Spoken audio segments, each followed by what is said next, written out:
Leviticus 24. Olive oil and bread set before the Lord.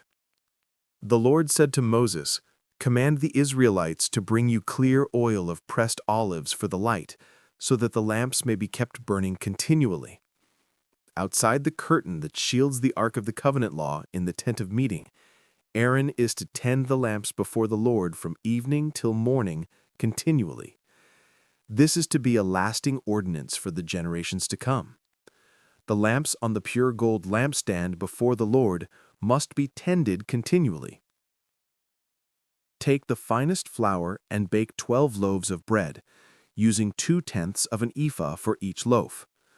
Arrange them in 2 stacks, 6 in each stack, on the table of pure gold before the Lord. By each stack, put some pure incense as a memorial portion to represent the bread and to be a food offering presented to the Lord. This bread is to be set out before the Lord regularly, Sabbath after Sabbath, on behalf of the Israelites, as a lasting covenant. It belongs to Aaron and his sons, who are to eat it in the sanctuary area, because it is a most holy part of their perpetual share of the food offerings presented to the Lord. Now the son of an Israelite mother and an Egyptian father went out among the Israelites, and a fight broke out in the camp between him and an Israelite.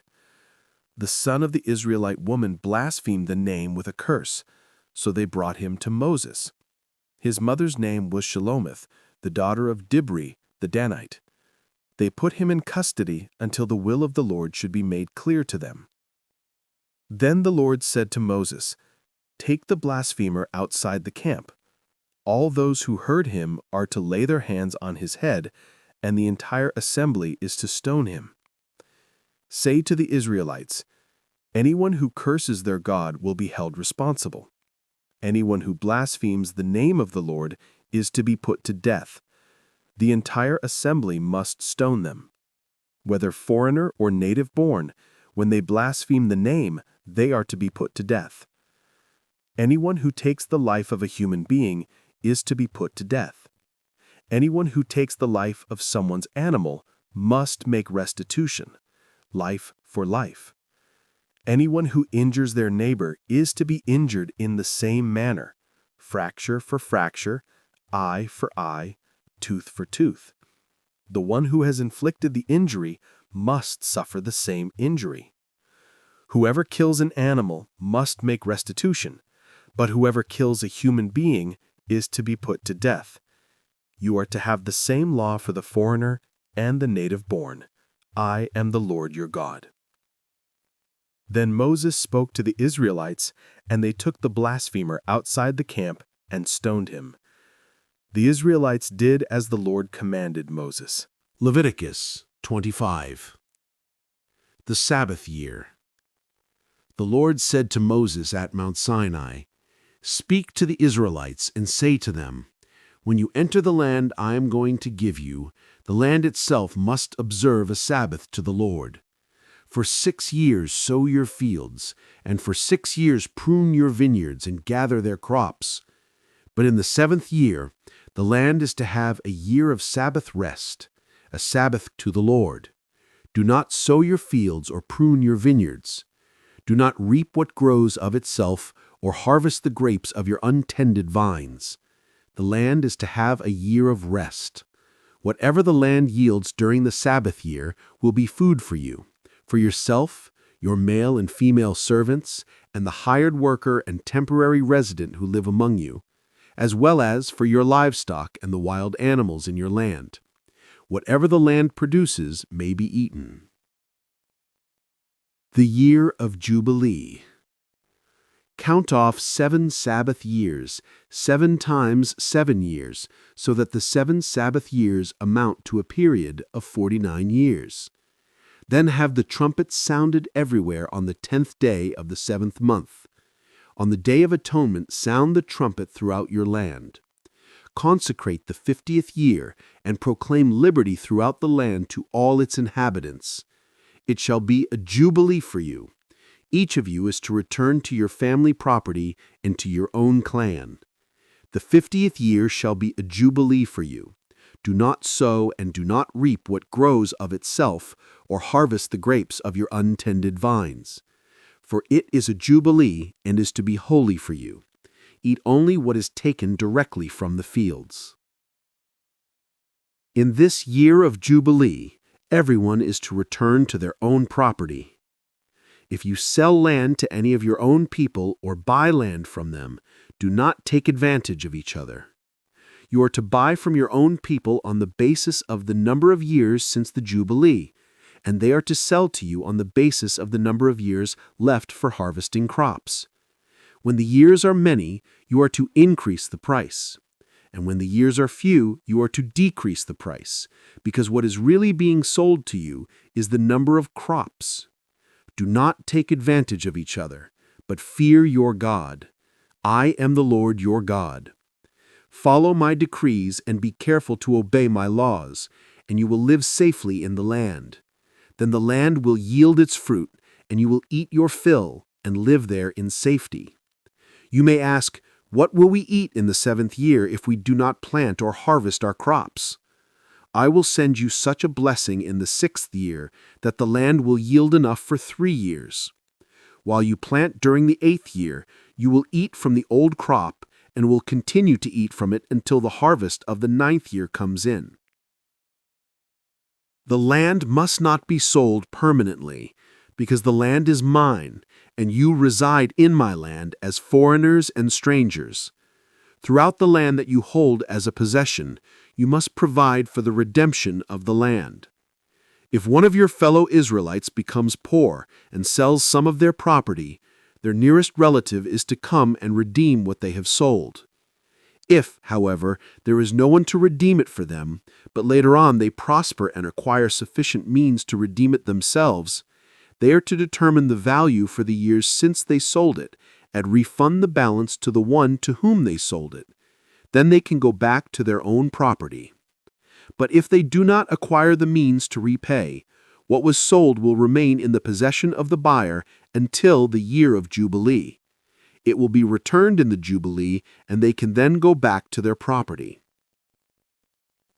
Anyone who sells a house in a walled city retains the right of redemption a full year after its sale. During that time, the seller may redeem it. If it is not redeemed before a full year has passed, the house in the walled city shall belong permanently to the buyer and the buyer's descendants. It is not to be returned in the Jubilee. But houses in villages without walls around them are to be considered as belonging to the open country. They can be redeemed and they are to be returned in the Jubilee. The Levites always have the right to redeem their houses in the Levitical towns, which they possess. So the property of the Levites is redeemable. That is, a house sold in any town they hold and is to be returned in the Jubilee. Because the houses in the towns of the Levites are their property among the Israelites, but the pasture land belonging to their towns must not be sold.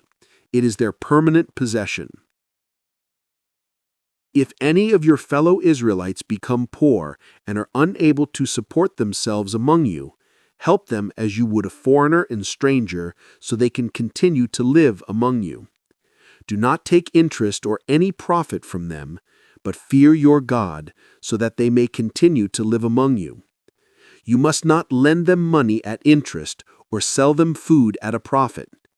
I am the Lord your God, who brought you out of Egypt to give you the land of Canaan and to be your God.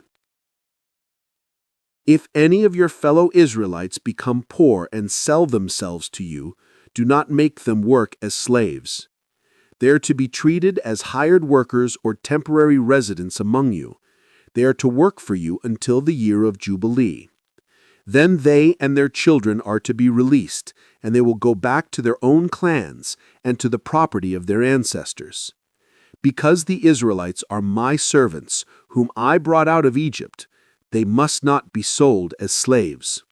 Do not rule over them ruthlessly, but fear your God. Your male and female slaves are to come from the nations around you. From them you may buy slaves. You may also buy some of the temporary residents living among you, and members of their clans born in your country, and they will become your property. You can bequeath them to your children as inherited property and can make them slaves for life, but you must not rule over your fellow Israelites ruthlessly. If a foreigner residing among you becomes rich, and any of your fellow Israelites become poor and sell themselves to the foreigner or to a member of the foreigner's clan, they retain the right of redemption after they have sold themselves. One of their relatives may redeem them. An uncle or a cousin or any blood relative in their clan may redeem them, or, if they prosper, they may redeem themselves. They and their buyer are to count the time from the year they sold themselves up to the year of Jubilee. The price for their release is to be based on the rate paid to a hired worker for that number of years. If many years remain, they must pay for their redemption a larger share of the price paid for them. If only a few years remain until the year of Jubilee, they are to compute that and pay for their redemption accordingly. They are to be treated as workers hired from year to year. You must see to it that those to whom they owe service do not rule over them ruthlessly.